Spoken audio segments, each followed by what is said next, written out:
आज हम स्टडी करेंगे क्लास 8th साइंस। इसका चैप्टर 1 स्टडी करेंगे। चैप्टर 1 का पार्ट 1 हम पढ़ चुके हैं। आज हम स्टार्ट करेंगे पार्ट 2। तो पार्ट 1 में प्रिपरेशन ऑफ सॉइल हमने पढ़ लिया था। आज हम क्या पढ़ेंगे पार्ट 2 में? एग्रीकल्चरल इम्प्लीमेंट यानी कि एग्रीकल्चर कृषि के लिए हम कौन कौन से औजारों का इस्तेमाल करते हैं। तो देखिए, before sowing the seed it is necessary to break soil clump to get better yield. This is done with the help of various tools. The main tool used for this purpose are the plow, hoe and cultivator. तो इसमें 3 tools के बारे में हम जानेंगे जिससे कि हम कृषि में सहायता लेते हैं। इनमें कौन कौन सी ये 3 टूल्स हैं? प्लो है, हो है और कल्टीवेटर है। तो सबसे पहले देखिए क्या है प्लो। प्लो क्या होता है बच्चों? आपने यदि आप कभी गांव में गए होंगे तो वहां पे देखा होगा कि किसान जो होता है अपने 2 बैलों के कंधे पे एक लकड़ी का बीम लगाता है और उसके बीच में एक हल होता है और वो किसान जो है उसको लेकर आगे चलता रहता है और जमीन खुदती रहती है। तो उसी को क्या कहते हैं? प्लो। तो this is being used since ancient time for tilling the soil, adding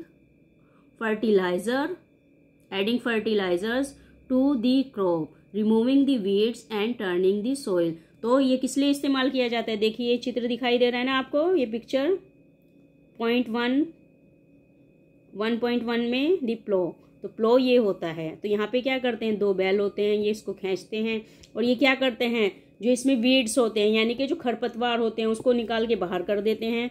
और मिट्टी कैसी होती है? मिट्टी हो जाती है लूज। जब मिट्टी लूज हो जाती है तो उसका क्या करते हैं, उसमें हम शेड लगा सकते हैं। अब देखिए किसका बना होता है।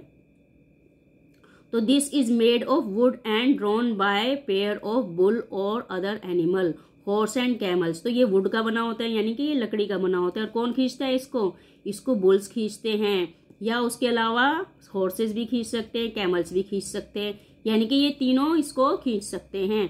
तो it contain a strong triangular iron strip. तो ये इसमें क्या लगी होती है? एक ट्रायंगुलर आयरन स्ट्रिप लगी होती है, कॉल्ड प्लॉग शेयर। उसको क्या कहते हैं? Plough share. देखिए यहाँ पे दिखाई गई है प्लॉग शेयर, ये रही, यहाँ पे प्लॉग शेयर है और यहाँ पे प्लॉग सॉफ्ट है। तो ठीक है, आगे देखिए, the main part of the plough is a long log of wood which is called a plough shaft. तो इसका दूसरा पार्ट क्या होता है?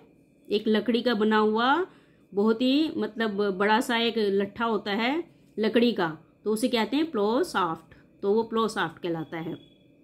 There is a handle at one end of the shaft. तो इसके पीछे जो है एक हैंडल होता है। देखिए यहाँ पे हैंडल दिखाया गया है। तो ये क्या होती है? ये लकड़ी का एक लट्ठा होता है यानी कि लकड़ी का डंडा होता है जो कि बहुत मजबूत होता है। तो ये कहाँ पे लग जाता है? ये यहाँ पे लग जाता है आगे। और ये कौन सा हिस्सा होता है? ये नीचे की तरफ होता है। तो ये क्या करता है? ये खुदाई करता है और इसके बैलों के कंधों पे दोनों तरफ लकड़ी का एक डंडा होता है, उसके बीच में ये यहाँ से फंसा दिया जाता है। तो ये क्या कहलाता है? प्लो। प्लो अर्थात हल। तो आप सभी ने देखा होगा गांव में जो है ज्यादातर किसान किसका प्रयोग करते हैं? इसी का प्रयोग करते हैं अपनी भूमि को समतल और उपजाऊ बनाने के लिए। अब देखिए दूसरा क्या है? दूसरा है हो। It is simple tool which is use for removing weed and for losing the soil. तो ये भी जो है एक सिंपल टूल है जो कि किस लिए यूज किया जाता है? वीड्स को निकालने के लिए और भूमि को जो है सॉइल को लूजिंग करने के लिए यानी कि सॉफ्ट करने के लिए। It is a long road of would और आयरन। तो ये क्या होती है? एक बड़ी सी रोड होती है जो कि लकड़ी की भी बनी हो सकती है या आयरन की भी बनी हो सकती है, यानी कि लोहे की और लकड़ी की दोनों की ही हो सकती है। A strong broad the band plate of iron is fixed on to one of its end work like a blade. It is pulled by animal. Figure 1.1। यहाँ पे देखिए ये दर्शाया गया है। तो यहाँ पे क्या है? ये भी हल के प्रकार की होती है, लेकिन ये किसकी बनी होती है? हल तो आधा लकड़ी का और आधा लोहे का होता है, जबकि यहाँ पे क्या है? ये पूरी तरीके से लोहे की ही बनी होती है। तो ये भी हो कहलाती है। तो ये किसके द्वारा खींची जाती है? एनिमल के द्वारा, यानी कि इसको भी जानवर ही खींचता है। और ये भी किस काम आती है? मिट्टी की खुदाई करने के लिए ही काम आती है। अब देखिए cultivator. Now a day ploughing is done by tractor driven cultivator. तो अब जो है प्लॉगिंग क्या किसके द्वारा की जाती है? अब की जाती है ट्रैक्टर के द्वारा। देखिए यहाँ पे ट्रैक्टर है, इसके पीछे ये लगा दिया गया है प्लॉग करने के लिए, है ना। तो cultivator saves labour and time, तो ये क्या करता है, ये हमारी बचत करता है। किसमें, ये हमारा समय भी बचाता है और जो हम एक किसान को मतलब किसी लेबर को देंगे वो पैसा भी बचाता है, क्योंकि ट्रैक्टर से जो है ये जल्दी से काम कर देगा और बड़े क्षेत्र में कर देगा। तो इसलिए अब ज़्यादातर किसका इस्तेमाल हो रहा है, कल्टीवेटर का। अब इन सब चीज़ों का इस्तेमाल कम हो रहा है, बल्कि कल्टीवेटर का इस्तेमाल ज़्यादा हो रहा है। तो समझ में आया बच्चों। उसके बाद आता है सोइंग। तो sowing is an important part of crop production. Before sowing good quality, clean and healthy seed of a good variety are selected. Farmer prepare to use seeds which give high yield. तो बच्चों sowing क्या होती है, आपने देखा होगा। अब जब हम कृषि का ये काम कर लेते हैं और हमारी भूमि समतल हो जाती है और सॉफ्ट हो जाती है, यानी कि उसको अगर हाथ से भी आप लगाओगे तो वो आपके हाथ में मिट्टी आ जाएगी, इस प्रकार की हो जाती है। तो उसमें करते हैं हम बुआई। तो बुआई में क्या करते हैं, अच्छे वाले बीज होने चाहिए। तो अच्छे वाले बीज हम सेलेक्ट करते, किसान क्या करते हैं, जब उनकी फसल होती है तो उसमें से थोड़ा सा हिस्सा वो अपने सीड लगाने के लिए रख लेते हैं। और वो कौन सा होता है, वो अच्छे वाला बीज होता है जिसको वो संभाल कर रखते हैं और फिर दोबारा से उसको वो अपने खेतों में लगा देते हैं। तो उसी को कहते हैं हम सोइंग, यानी कि जब किसान सीड को अपने खेतों में लगा देता है। अब देखिए selection of seed. Are there seed which float on water? Would those be lighter on heavier than those which sink? तो आप क्या करेंगे, देखिए अगर आप अपने घर पे भी एक्सपेरिमेंट करेंगे तो क्या करेंगे, पहले सीड्स को पानी में डालेंगे, ठीक है। तो जब सीड्स को हम पानी में डाल देते तो उसमें क्या होता है, जो हल्के बीज होते हैं वो तो ऊपर आ जाते हैं और जो भारी बीज होते हैं वो क्या करते हैं, वो पानी के नीचे बैठ जाते हैं। जो पानी के नीचे बैठ जाते हैं वो बीज कैसे होते हैं, वो बीज होते हैं सही, यानी कि उपजाऊ बीज वही होते हैं जो पानी के नीचे बैठ जाते हैं। और जो ऊपर तैरने लगते हैं वो कैसे होते हैं, वो खराब बीज होते हैं, उनको नहीं लगाना चाहिए। बल्कि जो भारी बीज होते हैं जो पानी के नीचे बैठ जाते हैं उसको क्या करते हैं, उसी को हमें बोना चाहिए। तो किसान पहले क्या करते हैं, किसान बीज को पानी में डाल देते हैं और जब पानी में डालते हैं तो क्या करते हैं, वो जो है जो बीज ऊपर तैरने लगते हैं उसको निकाल के फेंक देते हैं और जो बीज नीचे रह जाते हैं उसको क्या करते हैं, उसको बो देते हैं। तो this is a good method for separating good healthy seeds from the damage one. तो ये कौन सा एक मेथड है, ये एक अच्छा तरीका है ये जानने का कि भैया कौन सा बीज अच्छा है और कौन सा बीज खराब है। क्योंकि आप यदि सारे बीजों को लगा देंगे तो आप आपके पास तो बीजों की क्वांटिटी बहुत ज़्यादा होगी, लेकिन उसमें से अच्छे बीज भी होंगे और बेकार बीज भी होंगे।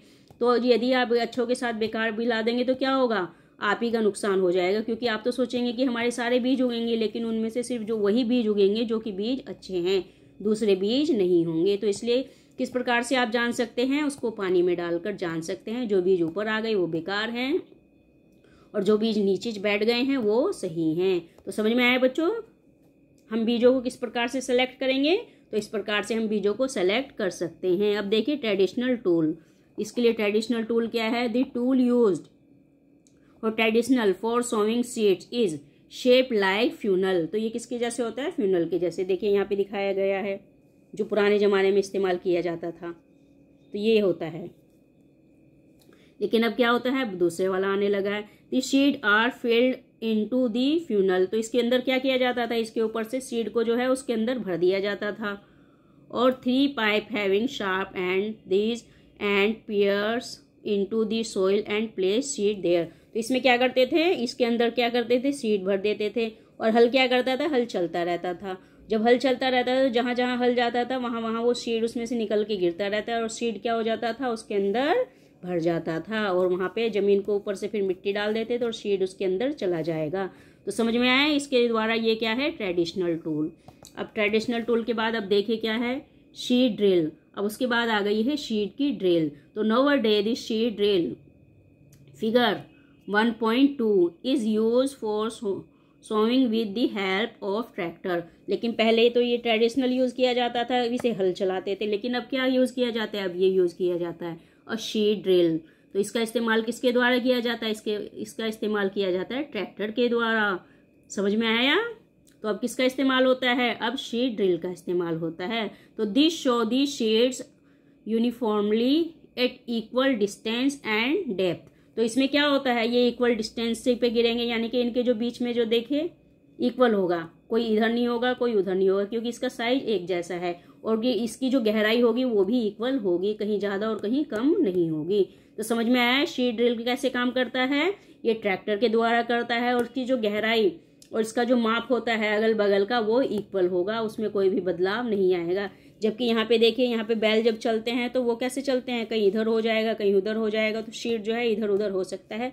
लेकिन क्योंकि ये ट्रैक्टर के द्वारा खींचा जा रहा है तो इसमें शीट इधर से उधर नहीं होगा, बल्कि उतनी ही गहराई रहेगी और दोनों के बीच में जो गैप होगा वो उतना ही होगा जितना हमें चाहिए। तो समझ में आया दोनों में अंतर क्या होता है। अब देखिए, एडिंग मैनर एंड फर्टिलाइजर्स। अब हमने फसल में जो है, यहाँ पे जो है फसल में बीज, मतलब उसमें जो खेत में जो है हमने बीज लगा दिया है। ठीक है बच्चों, जब बीज लग गया तो उसके बाद किसकी आवश्यकता होती है, उसको, अब हम हैं, हमें भी भूख लगती है, तो हम जब भूख लगती है तो हम क्या खाते हैं, हम खाना खाते हैं। लेकिन जो हमारी फसल होती है उसका भोजन तो अलग होता है ना।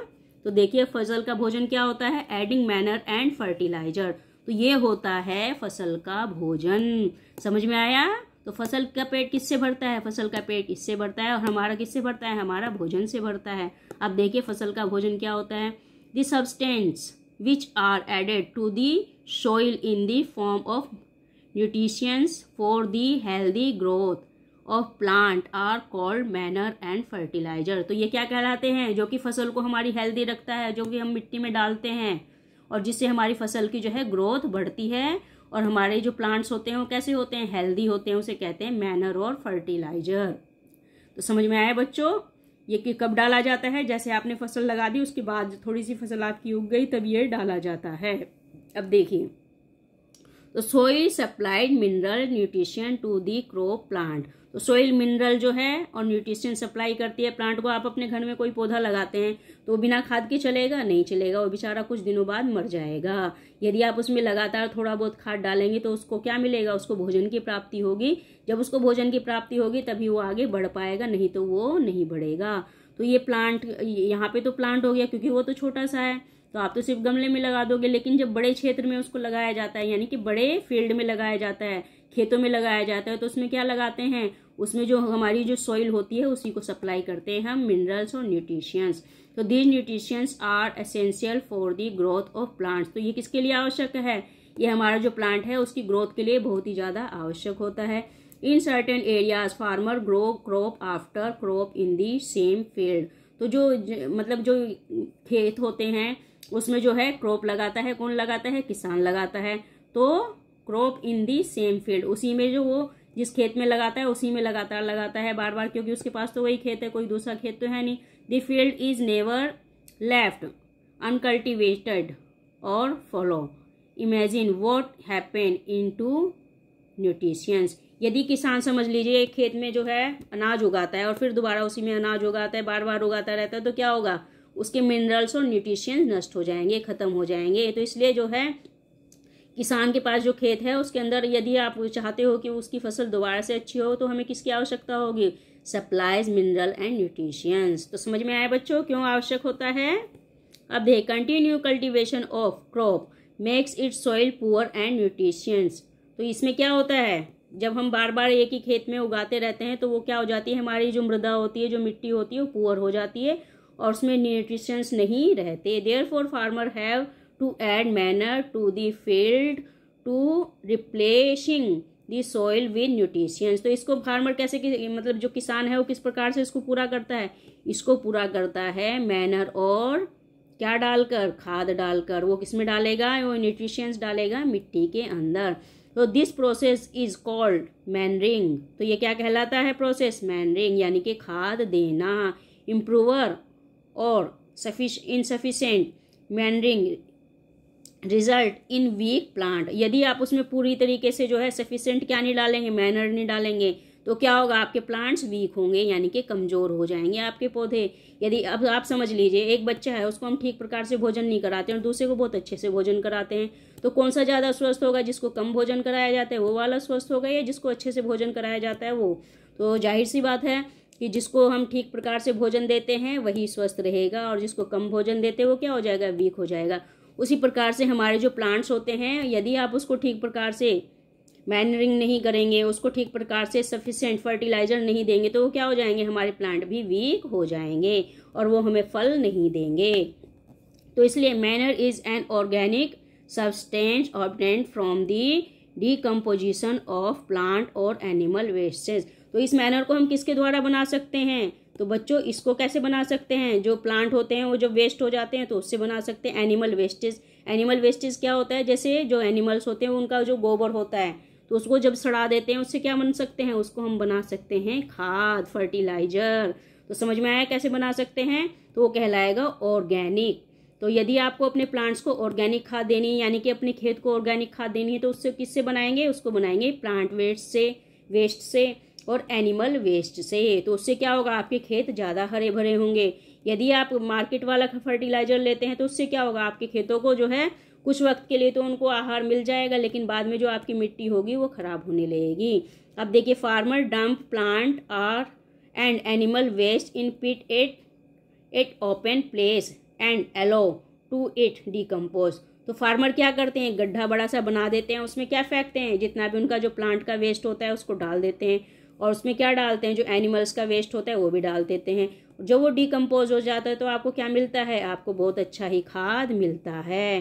तो आपने पीछे के लेसन में पढ़ा होगा डिकम्पोजिंग कैसे की जाती है और वर्मी कंपोस्ट कैसे किया जाता है, तो वो आपने क्लास 6 में ऑलरेडी आप पढ़ चुके हैं। तो समझ में आया बच्चों, आप कैसे बढ़िया ऑर्गेनिक खाद बना सकते हैं। तो इस प्रकार से हम एक अच्छा ऑर्गेनिक खाद बना सकते हैं। आप चाहें तो अपने घर पे भी थोड़ा बहुत ऑर्गेनिक खाद बनाकर देख सकते हैं।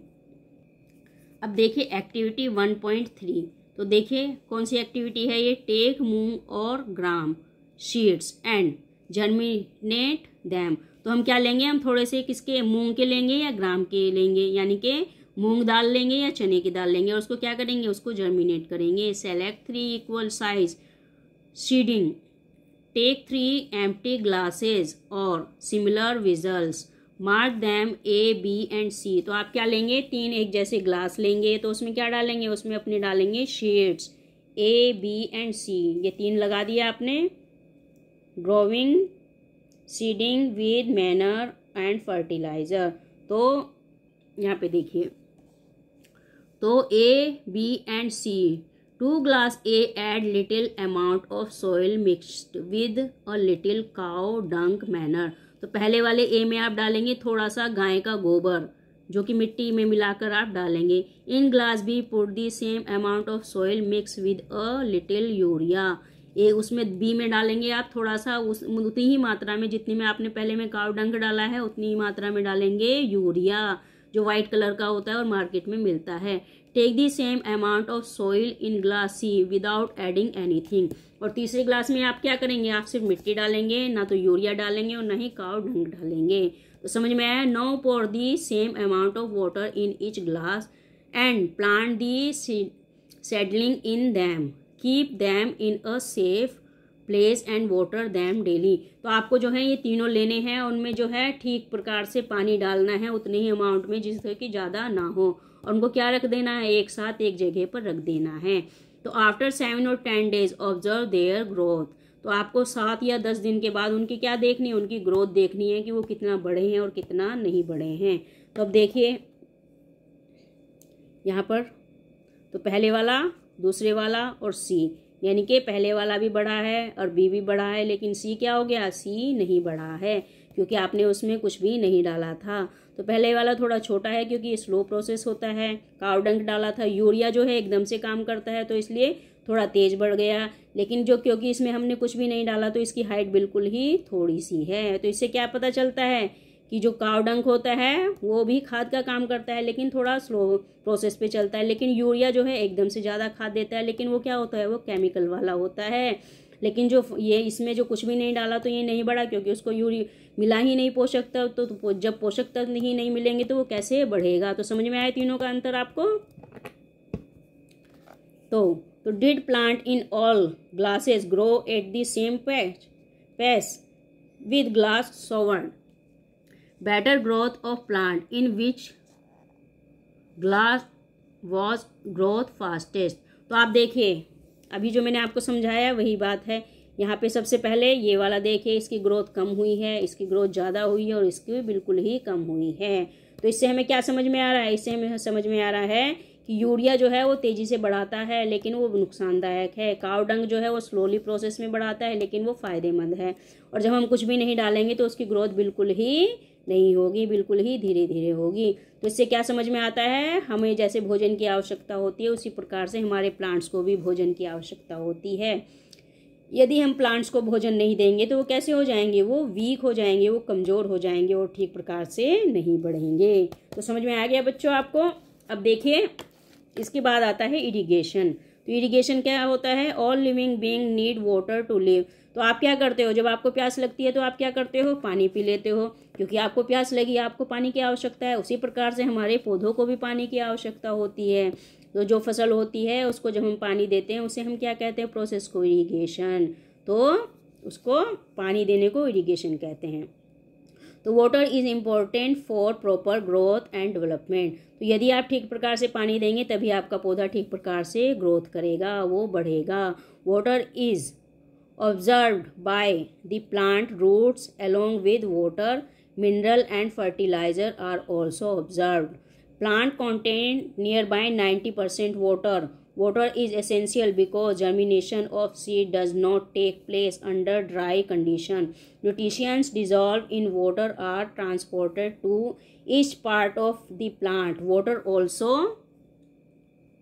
protect the crop them both frost and hot air currents. तो देखिए यहाँ पे सबसे पहले तो क्या है, along with water, mineral and fertilizer are observed plant.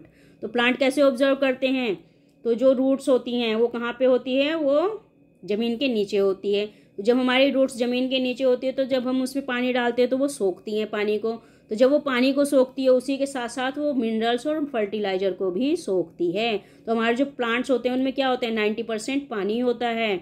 और प्लांट जो जर्मिनेशन करता है तो किसके द्वारा करता है, वो पानी के द्वारा ही करता है। यदि आप खेत में पानी नहीं डालेंगे तो उसका क्या हो जाएगा, जर्मिनेशन रुक जाएगा, यानी कि प्लांट उगेगा ही नहीं।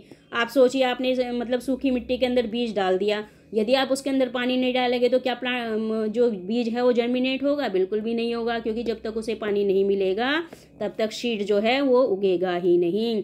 और जब सीड उग जाएगा फिर दोबारा जब आप उसमें खाद डाल देते हैं तो खाद जो है एकदम से उनके अंदर नहीं पहुंचेगी, बल्कि आपको खेत के अंदर फिर से पानी डालना पड़ेगा, क्योंकि वो जो प्लांट्स के अंदर वो जो जाएगा फर्टिलाइजर वो किस प्रकार से जाएगा, और जब आप उसको पानी डालेंगे तो पानी नीचे ज़मीन के नीचे जाएगा, और पानी ज़मीन के नीचे जाएगा तो पानी रूट्स तक पहुंचेगा। जब रूट्स तक पानी पहुंचेगा तो उसके अंदर क्या मिला होगा, उसके मिनरल होगा, फर्टिलाइजर होगा, और रूट्स क्या करेंगी, उसको ऑब्जर्व करेंगी। तो समझ में आया ये प्रोसेस आपको। तो वाटर जो है किससे बचाता है, दूसरा वाटर बचाता है फ्रोस्ट, यानी कि जो आपने देखा है पाला कहते हैं फ्रोस्ट को हिंदी में। तो हॉट एयर करंट, और जो एकदम तेजी से गर्म हवाएं होती हैं, तो जब गर्मी होती है तो गर्म हवाएं चलती हैं, तो वो कहाँ पे जाती हैं, वो गर्म हवाएं हमारे खेतों में जाती है। लेकिन यदि आप खेतों में पानी डालेंगे तो उसकी जो गर्मी है वो कुछ कम हो जाएगी, और यदि खेतों में पानी पड़ा रहेगा तो उसको पाला भी नहीं लगेगा। तो समझ में आया बच्चों, पानी जो है किस प्रकार से कार्य करता है। तो to maintain the moisture of the soil for healthy crop growth field have to be water regularly. तो हमें किसके लिए वाटर डालना है, ताकि हमारे प्लांट्स हेल्दी रहें, वो सूखे से मतलब वो पाले से भी बचे रहें और गर्मी से भी बचे रहें। तो उसके लिए हमें लगातार अपने फील्ड में पानी डालना ही है। तो the supply of water crop at the regular interval is called irrigation. तो जो हम लगातार पानी डालते हैं अपनी फसल के अंदर तो उसी को क्या कहते हैं हम, इरिगेशन, यानी कि पानी सिंचाई। हिंदी में कहते हैं इसको सिंचाई और इंग्लिश में कहते हैं इरिगेशन। तो the time and frequency of irrigation varies from crop to crop. तो ये जो इरिगेशन की जो वो होती है, मतलब किस प्रकार से उसको करते हैं, तो ये अलग अलग फसल में अलग अलग प्रकार होती है। कोई फसल जो होती है वो कम पानी में चल जाती है, और कोई फसल जो होती है वो ज़्यादा पानी मांगती है। उसी प्रकार से सॉइल टू सॉइल, मिट्टी के अनुसार भी वो होती है। अब आपकी चिकनी मिट्टी है तो चिकनी मिट्टी जो है उसमें पानी सोखने की जो क्षमता होती है वो ज़्यादा होती है। लेकिन उसी प्रकार से जो बंजर भूमि होती है, जो रेतीली भूमि होती है, वो क्या करती है, वो ज़्यादा पानी सोखती है। तो इसीलिए सॉइल टू सॉइल और crop to crop and season to season. अब गर्मी के सीजन में क्या होगा, आप खुद सोचिए, गर्मी के सीजन में तो पानी फटाक से उड़ जाता है, एकदम से पानी उड़ जाएगा तो क्या होगा, हमें पानी की ज़्यादा आवश्यकता होगी, कम पानी में हमारा काम नहीं चलेगा। लेकिन वही अगर सर्दी का सीजन होगा तो क्या होगा, तो सर्दी के सीजन में जो है पानी कम लगेगा और गर्मी के सीजन में पानी ज़्यादा लगेगा। The frequency of watering is higher, तो किस में हो जाती है वो, समर में हो जाती है। तो in summer the frequency of water is higher, यानी कि जब गर्मियाँ होती हैं वहाँ पे ज़्यादा हो जाती है। Why it is so, why is it so, could it be due to the increased rate of evaporation of water from the soil and the leaves।